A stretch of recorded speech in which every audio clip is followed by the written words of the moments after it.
Përshëndetje miq, sot do të njoh me një bimë që është e njohur për ne të gjithë. Kur isha fëmijë, kjo ishte kukulla jone preferuar, pasi mustaqet e misrit i bënin përshet.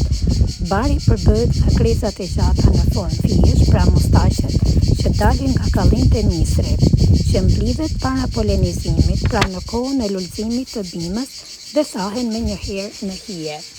Bari përmban saponine, glukozite flavonike, esencë, vaj yndyror, kripra potasi, vitamin K e tjera.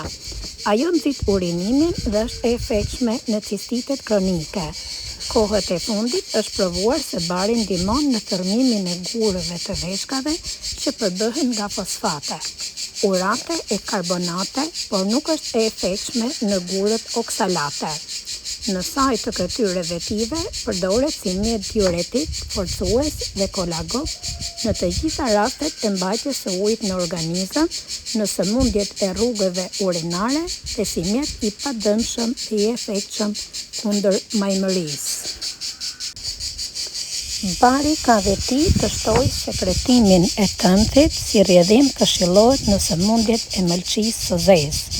Në saj të vitaminës K, mustaqet e misrit ndikojnë në pakësimin dhe ndalimin e hemorragjisë, menstruacione të çrregullta, në menopauzë e tjerë.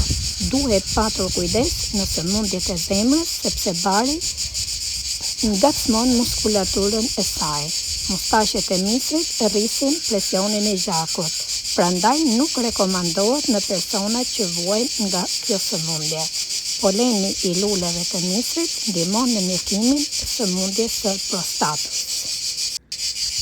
Një nga përdorimet më të njohura të saj është për sistemin urinar. Ajo njihet si një bimë me efekt diuretik natyral, që do të thotë se mund të ndihmojë trupin të eliminojë më shumë lëngje përmes urinimit. Për këtë arsye, tradicionalisht është përdorur për të mbështetur shëndetin e veshkave dhe fshikëzës së urinës. Rritja e urinimit mund të ndihmojë në largimin e disa mbetjeve nga rrugët urinare.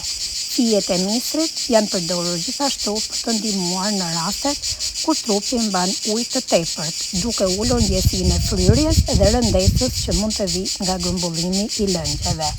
Përveç kësaj, përbërësit bimor që gjenden në fijet e misrit kanë veti antioksiduese dhe mund të ndihmojnë në mbështetjen e shëndetit të përgjithshëm.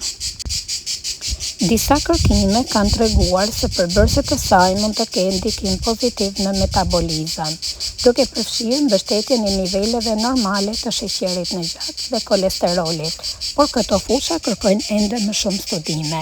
Si përgatitet çaji i fijes së misrit? Fijet mund të përdoren të freskëta ose të thara. Për një çaj, merrni rreth 2-3 lugë çaji me fije misri, vendoseni në afërsisht 2 gota ujë. Lërini të ziejë ngadalë për 10-15 minuta. Më pas kullojeni dhe pijeni të ngrohtë. Për ta ruajtur për përdorim më vonë, fijet mund të thahen në një vend të ajrosur dhe pa lagështi. Në traditën popullore, çaji i fijes së misrit është përdorur si një pjesë bimore që lidhet me pastrimin natyral të organizmit. Por duhet të kemi kujdes, sepse mund të ndikojë në balancën e lëngjeve në trup.